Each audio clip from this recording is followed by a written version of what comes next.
Okay, hello everybody, and thanks for coming out on this pretty mild night in November. I'm so excited to be here at Watkins, the epicentre of all things mind, body, spirit. So you really feel you've made it when you're talking at Watkins to talk about my book, The Zombie of Suburbia. Now, have you noticed that zombies seem to be getting in everywhere these days? In fiction, we've had Pride and Prejudice and zombies. In film, we've had Cockneys versus zombies, and now it's mind, body, spirit and zombies. Zombies even have their own month now. May is now officially Zombie Awareness Month, so get it in the diary. You don't want to miss out, do you? Okay, so why did I write this little book with its strange title, The Zombie of Suburbia, and what on earth have zombies got to do with the whole world of mind, body, spirit and personal development? Well, the book is actually about something called the law of attraction.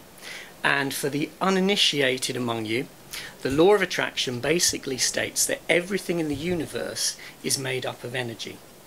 And all of that energy, everything in the universe, is vibrating at different frequencies. And our thoughts also have a frequency. So if we are thinking positive thoughts, if we're thinking about what we want, if we're aiming for the good things that we want in life, then through the law of attraction, because like attracts like, we'll be attracting more positive people, circumstances and events into our lives. But if we're thinking negative thoughts, then we're attracting more negative people, circumstances and events into our experience. Okay, so that's a very, very brief guide to quite a big concept, which is the law of attraction. Okay, so what on earth have zombies got to do with this? Well, I first came across the ideas of the law of attraction in 2008, and I thought, well, this is fantastic, because all I need to do now is just think positive thoughts all the time, and everything's going to work out fabulously. Everything's going to be fantastic. But the problem is, and that's one of the reasons that I wanted to write the book, the challenge is that quite often it's very difficult to stay focused on thinking positive thoughts. It's quite difficult to talk most of the time about what you want rather than what you don't want. Quite often negative self-talk and negative thinking is one of our default ways of thinking. And that's because of something called our inner zombie. And your inner zombie is your inner negative self-talk. Your inner zombie loves negativity, and it's on a mission to drag you down into negative thinking as much as it can. So your inner zombie will tell you that you aren't as good as other people. You know, you might be thinking to yourself, Marjorie always gets handsome dates, she always gets handsome men, I never ever get a handsome man. Or I won't get that promotion at work. You know, somebody else will get that promotion because I'm hopeless at interviews. Your inner zombie will promote that negative self-talk, those negative ideas for you. So you want less of that, and you want more of your positive self-talk, which in the book I describe as your inner A-lister. Now, your inner A-lister doesn't think everything's going to be fine for you. Your inner A-lister expects everything to be fabulous. Your inner A-lister thinks you are just as good as anybody else. It's your positive self-talk. So you've got obviously these two halves of yourself and your way of thinking. Your negative self-talk, your zombie moaning and groaning its way through your head with all those negative thoughts and ideas, all those disempowering thoughts and ideas, and your inner A-lister that is on your side. It's your champion and it's talking you up. So you want more of that, so that through the law of attraction you'll be attracting more of those positive experiences into your life. Positive people, positive circumstances and positive events. But as I said earlier, it's quite difficult to keep with the program because we keep going back. The reason that our negative self-talk is a zombie is because what happens in those wonderful old zombie movies, when the heroes think they've defeated the zombie forever, up it gets again because it's a zombie. So your inner zombie will keep coming back. Your negative self-talk will keep coming back. This is something that we have to work on for the rest of our lives. We have to keep focusing as much as we can on those positives to attract more of them into our lives. Now, when you realise that you are moaning and groaning your way through the day, it's important, just like when you are meditating, for example, if any of you meditate and you're doing a breathing meditation and you realise that your mind has gone wandering off, just bring it back to focus on the breath without criticising yourself.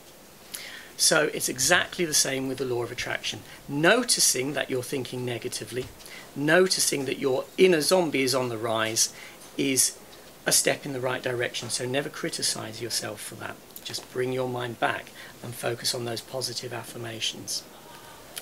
So it is quite difficult to keep on track. And one of the things that I found when I was working with the law of attraction was that it's really helpful to have a reminder throughout the day. We need to remind ourselves to come back to thinking positively as much as possible.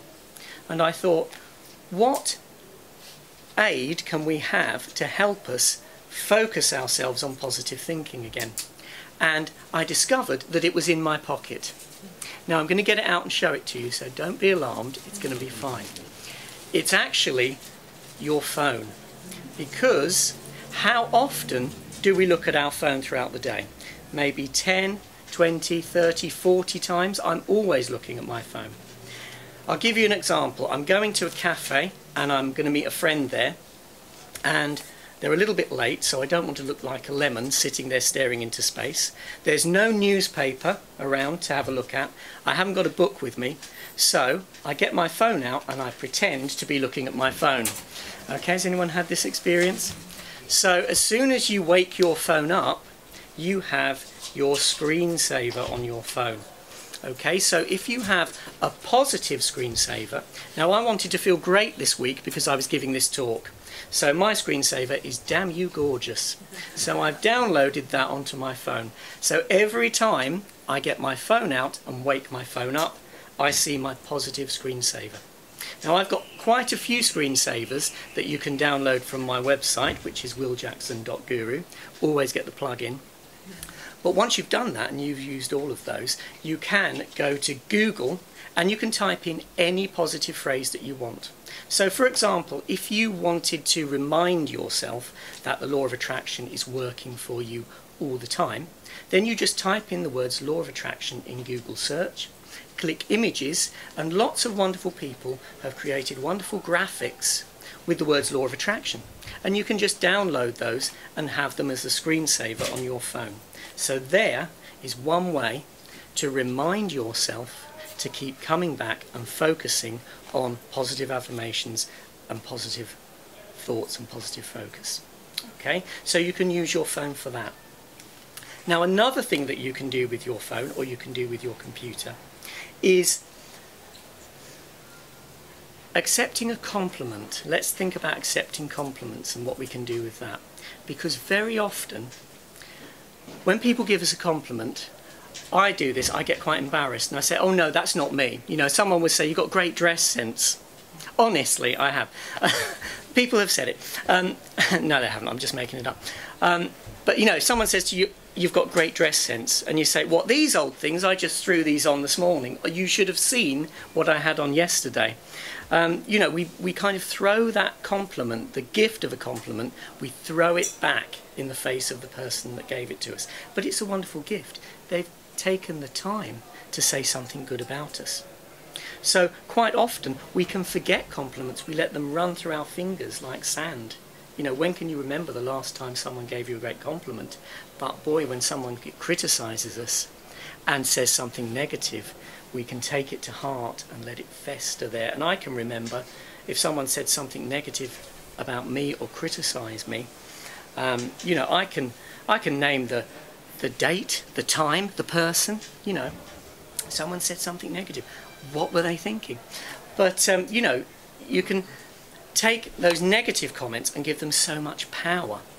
And we don't give power to the positive things that other people see in us. So what you can do is you can actually record positive comments that people make about you in the notes section on your phone. And then you're building up a list of the good things that others have said about you. Now, that I have found is quite easy to do, to take the positives that others have said.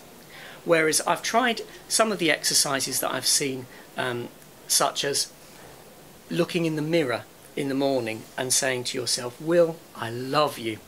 You're fantastic. You're wonderful. And then that zombie voice gets up and says, oh, come off it. Who are you trying to kid? So it's much easier to take the compliments that others give you and make a list of those and build up that self-respect and that healthy self-love for yourself. Because if you don't respect yourself, how can you give love and kindness out to other people in the world?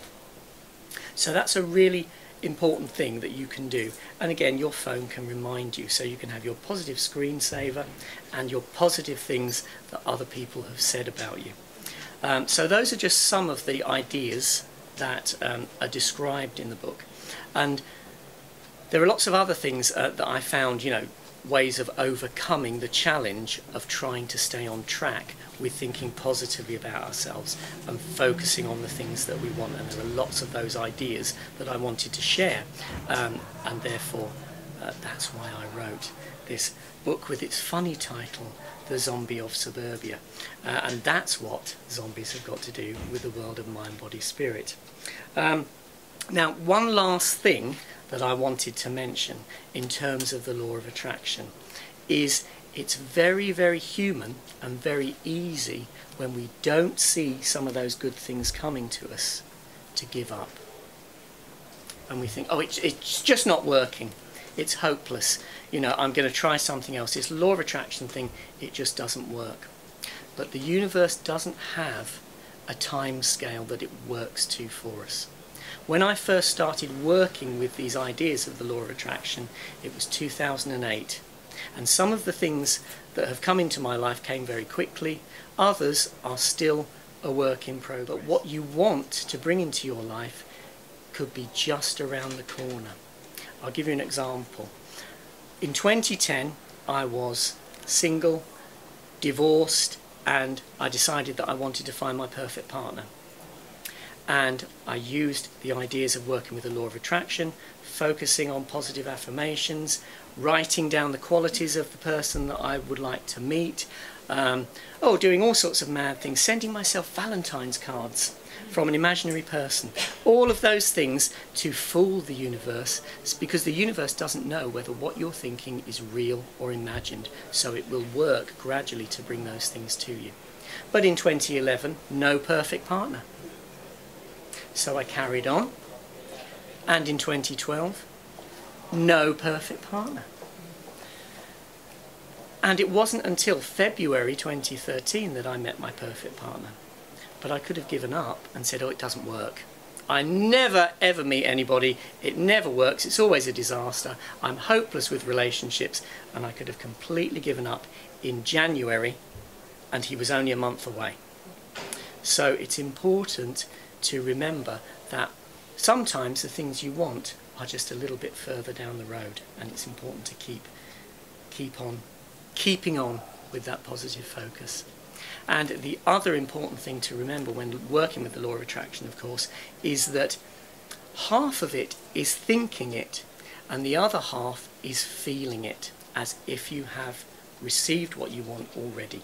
So generating those feelings of joy and gratitude for what you already have in your life, but also for what you want to come into your life, as if it's already there, will make those things happen even more quickly for you. Okay, so I have talked for a fair old while, I think, about zombies, the law of attraction, and A-listers, and positive thinking, and all of those ideas. So I'm going to throw it open now if anybody wanted to ask anything about what I've said or about any ideas from the book, because I've dashed through some of these concepts. I've touched the surface of them quite quickly, and I explain a little bit more about them in the book itself. So does anybody want to ask? Because you can use your phone, you know, for working with the law of attraction and having a positive reminder to keep you with the program in terms of positive thinking, but you can also use it for lots of other things. So one of mine that I have on my phone regularly, since I do meditate, I have pause, slow down and be present. So that reminds me to focus on being mindful throughout the day. So when I get my phone out, thinking, oh goodness, I'm not even realizing that I'm here doing this, drinking this cup of coffee, or writing something down, because my mind is elsewhere. So your phone can be used to remind you, to whatever practice it is that you're working with, to improve your life. You can use your phone, the screensaver on your phone, to remind you to focus on those things. So yes, I'm really glad you asked that. That's brilliant. Continue on, because life is a journey, isn't it? So there's always a next step, and something else that you want to do, and something else that you want to achieve, or something else that you want to change for the better in your life. So yes, I think, as I said before, it is a continuous process, and something that you'll be doing all of your life. And it's good to be focusing on the things that you want, and thinking positive thoughts throughout the day. And it's a long haul journey. It's a flight from London to Sydney, not a flight from London to Stuttgart really, but you'll have some wonderful stopovers on the way, in this fantastic journey of moving towards the things that you want, and having a more fulfilled and joyful life. Yeah, so I'm definitely going to carry it on for the rest of my life. Yeah, thank you. In terms of writing, I had written some fiction, which I sent to publishers, and it was rejected. And I realised that fiction wasn't really my area, but I didn't give up. So I am a devourer of mind, body, spirit books. I've always got my nose in a book around personal development or the ideas of mind, body, spirit, and I thought, that's something which really interests me. And I tried lots of different ideas, but I'd adapted them, to develop my own ideas. So I thought, well, if I record those, I started off in my phone making a list, and I recorded all of those, and then I started organising them in terms of chapters and sections for the book, so that I could describe the journey as effectively as possible for other people. And that took around, because I'd already practiced a lot of these ideas, in terms of writing the book and collating it all, it only took about 8 months, because I'd already done it really. It was kind of a question of thinking back and making that collection of ideas, and then getting them down on paper, in terms of creating a proper book. So yeah. Anything else? Yes, hello. Any tips to down? Affirmations. I think it's very good to have a short list. A friend of mine once said, why is this law of attraction thing not working? I said, well, do you do affirmations? And he said, yes, I've got 30 of them, and I read them out to myself as soon as I get up in the morning. And I think sometimes having 20 or 30 affirmations can be a little bit overwhelming, and you're putting a lot of things out into the universe, so it's almost as if it doesn't know where to start. It's diluting what you're aiming at. So having a core of even maybe just one, and writing it down regularly and looking at it is really useful. Things seem to be much more powerful for me if I write them down and look at them. And also, just before you go to sleep at night, it's very useful to go through your affirmations a couple of times. But what you can do is, if you're going somewhere, or if you're in the supermarket, or if you're travelling on a train or walking down the street, in your voice memo section on your phone, you can say your affirmation to yourself and record it, and just say it over and over again for about 2 minutes.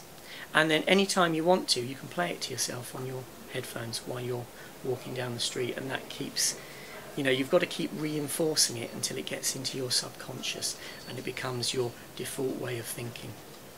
It's really important to surround yourself with the affirmations, and also have fun with the law of attraction. Start your day. I mean, I used to listen to the news in the morning, and it's often full of, you know, terrible stories about dreadful things happening. But now I listen to it later on in the day, and I start my day, you know, listening to some really uplifting music, and sometimes, you know, dancing around the kitchen, feeling great. So, you know, it's generating those feelings of joy and gratitude that will bring positive changes to you all the more quickly. So, you know, focusing on the things you want. I mean, in terms of my dreams, I've often found that I can pinpoint things I've been thinking about during the day that have then cropped up in a dream later on. So I think, yes, that's a useful connection to make, that affirmations at the end of the day can influence, you know, your subconscious mind, and yes, and following on to the next day. Yeah, obviously for somebody to change, it's got to come from inside them. But, you know, you can share your positive nature with them. But you can defend yourself against a zombie attack from other people, because everybody is struggling with their zombies. So, you know, it's not just your zombie, there's a whole army out there banging on your door. And, you know, people will talk about negative things, and what you can do is in your head just have a positivity blocker for that. You know, you can, I mean, for example, for me, since I'm a bit of a Star Trek fan, there you go, you found out something else about me. Because I'm a bit of a Star Trek fan, what the captain of the Enterprise always says when the Klingons are about to fire on the Enterprise is raise shields. So if I say to myself, when somebody's talking negatively, I say raise shields, I immediately know that I'm blocking out that negativity. But they can get on with it if they want. You know, but I'll raise shields. Or you could say, you know, not so. You know, if people say it's so difficult to find, you know, the job that you want these days, there's too much competition, you just say to yourself, not so. You know, and it's good to kind of say things to yourself in your head. When someone gives you a compliment and says, you know, you've got great hair, you can say, well, thank you, give them a compliment, and then in your head say, yes, I do, and reinforce that positivity that they've given you through the gift of the compliment. Don't say that last bit out loud, obviously, because you might get some strange reactions. But yes, you can help other people in terms of being more positive, and as well as kind of having a bit of a barrier between that, their negativity and your positivity. And I went to Zara, and there it was before me, shining on a little stand there. So yes, thank you for the compliment. Yes, it is.